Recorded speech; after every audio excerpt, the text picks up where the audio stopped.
Hey guys, welcome back to more Simple Trader development. So last time we got this login form all working, users can actually log into our application, but as you can see, this login form is pretty disgusting, but it does work.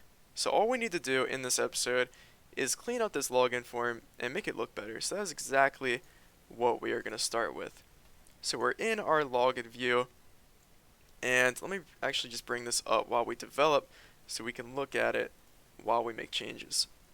And as you can see, the biggest issue we have is that there's really no spacing between our elements. The font's kind of small, and the width of these text boxes is pretty small.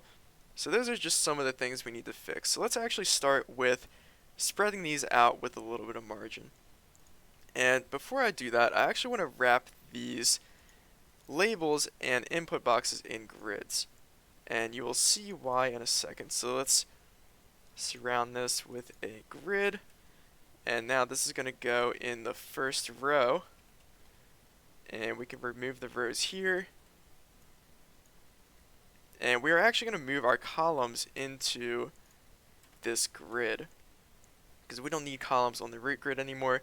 They're going to go in these individual grids, and we're going to do the same thing for our password input as well, except the only difference is this is going to go in the second row, so row 1.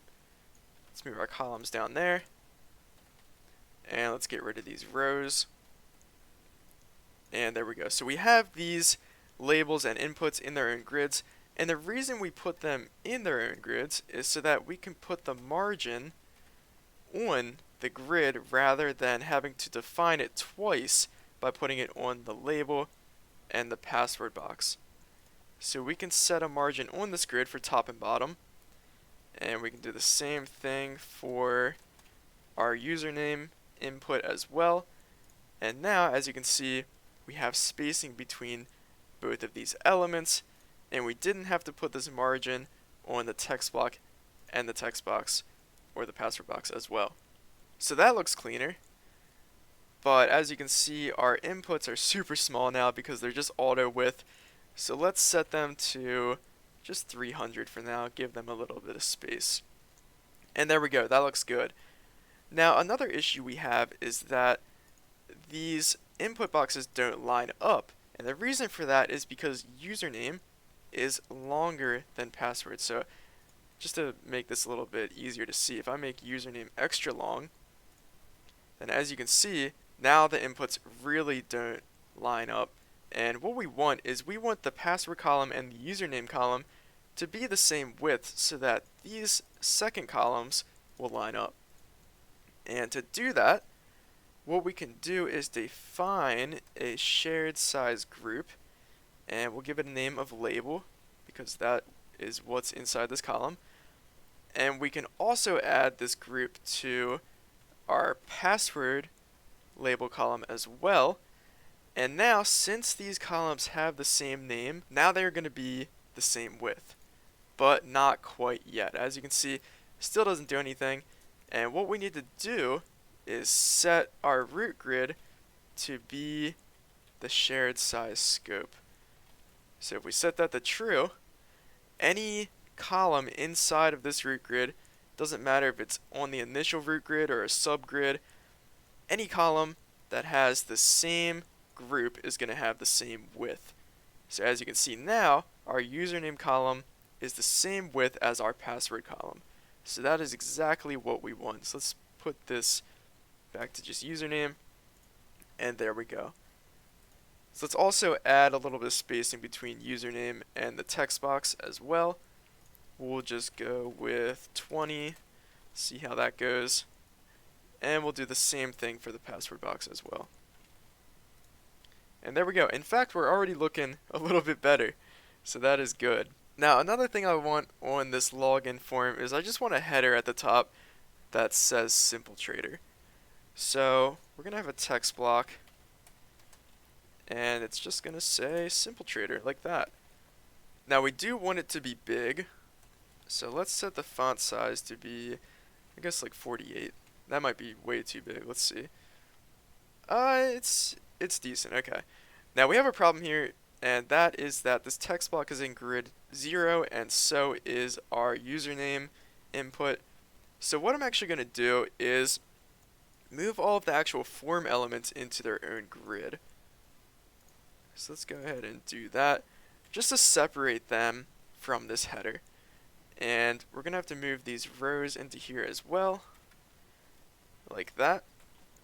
And now our root grid is only going to have 2 rows, so it's just going to have a row for the header and a row for the input elements. And the input elements are going to go in the second row like that, text block in the first row. And there we go, that's a little bit better. Now let's actually horizontal align this. And in fact, I think I want to horizontal align everything. But before we do that, I actually want to put the entire login view into a border. And this border is where we're going to have that horizontal alignment. So let's do that. And on this border, I wanted to have a brush for our green color. I always get these mixed up. I don't know which one's the light or the dark. I think 2 is the dark, and that is what I want. And I wanted to have a little bit of corner radius as well. And we're going to need thickness too. We'll go with 3. Okay, so that looks okay. I think, okay, we need some padding to space out the border from the actual elements. Let's do a lot of padding. Let's go big. And, okay, that's decent. I think that's okay. Now, how about some margin to get the border away from the navigation bar? So let's put that in the beginning. And speaking of the navigation bar, we actually want to hide this while the user's not logged in, which we are going to do once we're done cleaning up the form, because we don't want users to be able to click any of these if they're not even logged in. So we will get that fixed up in a little bit.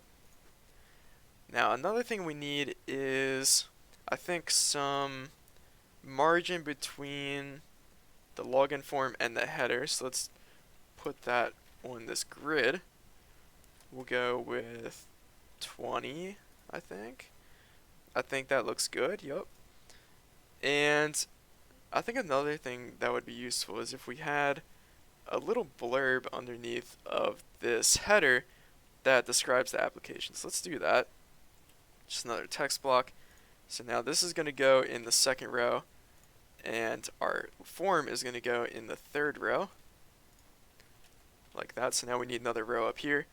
And since this is just a blurb, it's not the header, definitely not going to use this font size. We'll go for just like 18. And we're going to need, let's see how that looks. I think we'll need some margin too. So let's do that. Probably just 10. That's like my go-to. And that's a little bit better. And what are we going to say here? So let's move this onto a new line. I've actually thought about this, and I think all I'm going to say is the world's simplest stock trading application. So yeah, I know it just sounds so good. I didn't come up with that right off the fly. I put a lot of thought into this, okay? So let's see how that looks. Okay, that's pretty cool. And since it's just a blurb, how about font weight thin? Because it's not really that important. And in fact, I'm liking this big font. I think we should set a font on the entire form to make it bigger. So we can put that on our user control. We can set a font size, and I want it to be bigger than this blurb, but a little bit, a lot smaller than this header. So let's go with 24. Let's see how that looks. Oh, that looks good. I like the big font. Okay. Now I actually see this login button needs to be, I don't think we ever put margin on that, so let's go ahead and do that. Let's move these over to look a little bit nicer. And the margin for this, let's go with, I think 10. Okay, that's pretty good. So that is a pretty good looking login form. And another thing we need to do is not make it stretch the entire size of the screen. And I think to do that we can just set, let's move that down. We can just set vertical alignment to center on our entire form. Which also centers it, which is actually what I want too. And actually, I want to add a background image to the entire form. So let me go look for one of those to set as the background. I think that would be pretty cool. Okay, so I found the background image. So what we're going to do is create a folder here for resources. And let me just drag this background image into there. And what we need to do is set a property on here. So as you can see, the build action is none, but we need to copy this to the build directory so that we can actually use it in the application and reference it. So we need to copy, I think we can just do copy if newer. And we also need to set this as a resource so that it actually gets copied. So now that we have that, we can set it as the background for this login form. And we're just going to do that right on the user control, not resources, background. And we're going to use an image brush, and the source is going to be our resources directory. And what is the name of that image? So login background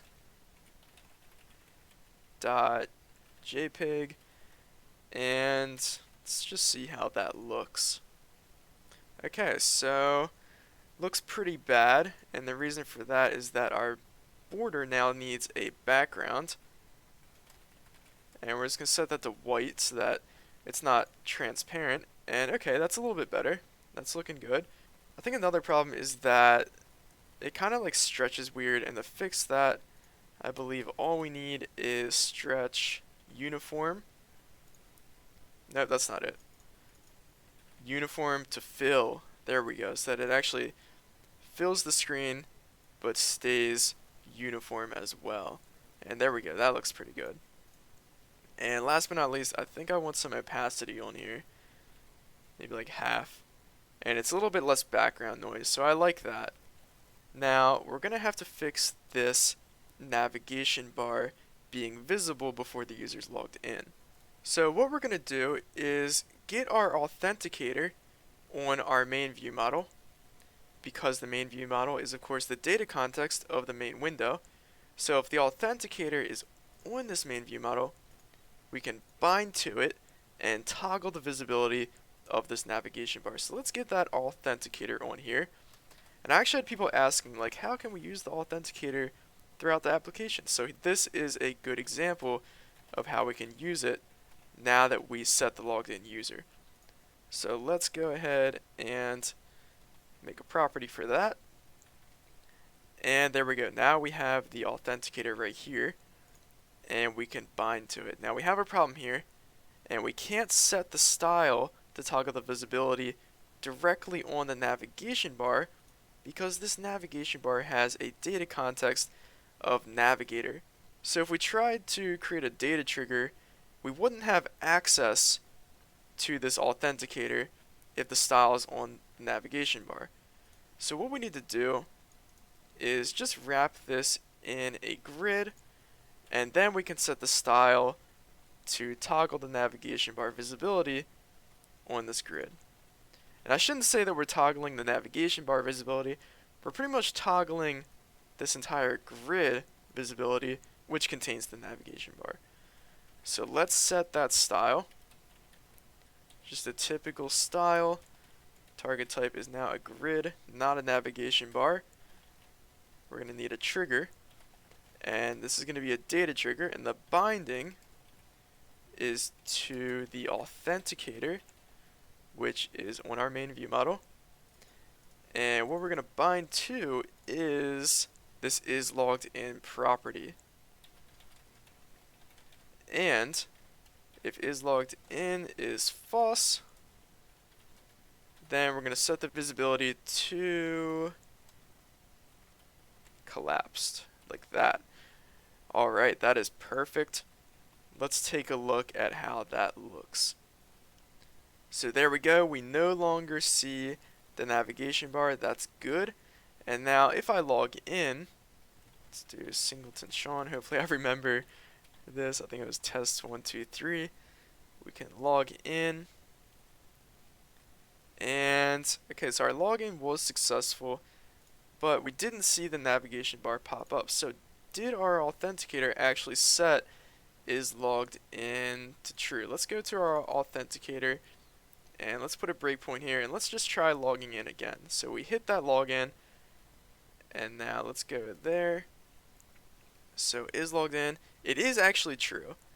And the reason it didn't update our navigation bar is because we need to raise an on property changed for is logged in. Since we're binding to it, even though the value changed, we didn't raise an on property changed, so our UI didn't update. So all we need to do for that is on this current account, this needs to be like a full property now. In fact, let me just make this a prop change, the good old snippet. So this will be an account called current account as we had before. And now when we set this current account, we need to raise an on property changed for is logged in. And to raise that on property changed, of course, this is going to have to be an observable object now, so that we automatically get that iNotify property changed like that. Okay, so that is all good. And the reason we raise this on current account is because is logged in is a calculated property that depends on current account. So there's really no other way that we can raise it. And while we're here, we can also make this a private set, because I don't think we set current account from outside of the authenticator. And if we do, I don't think we should. So that is good. We're going to raise this on property changed, and now we should see that navigation bar pop up. And we log in, and there we go. Now we have the navigation bar pop up. We can click things, but that's not really ideal. We ideally want to automatically navigate off that login view. Now that's going to take some refactoring of our current navigation method, so we're going to save that for next episode. And before we actually finish up this episode, there's still a few more things that I want to show off and fix up. So one thing that we can do is make it so that when we press enter, it automatically logs us in. And all we have to do for that is set this login button as is default true, which is like, it's so magical. So you just press the enter button and it automatically triggers this login button. And all we needed was this little property. So now let's put a breakpoint here. And all I'm going to do is press enter, and there we go. We hit the login. So it did actually activate that login button, which is pretty awesome. Now, another thing that we need to do is, as you can see, our password box isn't the same style as our username input box. So what we need to do for that is define a style for the password box that uses the same styling as this text box up here. So let's go into our common, and as you can see, of course, we style the text box, but there's nothing for a password box. So let's define a style. Target type is going to be password box.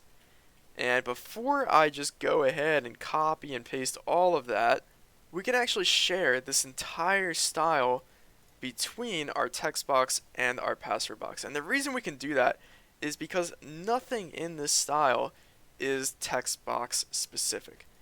So what we can do is actually make this target type control, and we can set that for the control template as well. And the reason we're making it control is because control is the most specific type of element that is shared between password boxes and text boxes, and it also supports everything that we're doing inside of this style. So now that we set this as control, all we need to do is base this password box style off of this control style. Now, of course, we don't want every single control in our application to have this style, so let's give it a key, and we're just going to call it text box base. And now that it has a key, we can base our password box style off of this text box base, and then all we need to do is copy this and change that to text box. So now our text box style is going to use this text box base style, and so is our password box. So that is wonderful. We didn't have to duplicate anything for no reason. And now if we take a look at this, our password box is exactly like our username box, still functions like a password box, and we didn't have to duplicate any of that style. Now I think another thing I want to do is actually add some padding to this text box. So now let's give it a little bit of padding. I guess about 2, not much. So yeah, it's a little bit more spaced out. I think that looks better. It was like way up against the edge. I didn't like that. So for this border, I actually want to give it like a little bit of a shadow to make it pop a little bit more. Since it's kind of flat right now, let's make it pop. And to do that, we can set a border effect, and we can do a drop shadow effect. So we can set some things on here. I actually want it to be gray, I think, because black on drop shadows is just way too dark. Let's close that up. And there we go. We get a little bit of a drop shadow, but that's like too much drop shadow. Let's do a blur radius of, I don't even know, like 10. I think that's a little bit less, so that's good. I kind of like that. Is there any other properties we can set on here? Opacity, I don't think we need that since we could set the color to gray. I think that's everything I want to do for the drop shadow. So that does make this pop a little bit, gives it a little bit of shadow. So I do like that. And I think that is going to wrap up everything for the login view. So I would say, you know, it looks a little bit better from where we started. And we still have the same functionality, everything still works. And that is pretty much everything we want to do with logging in.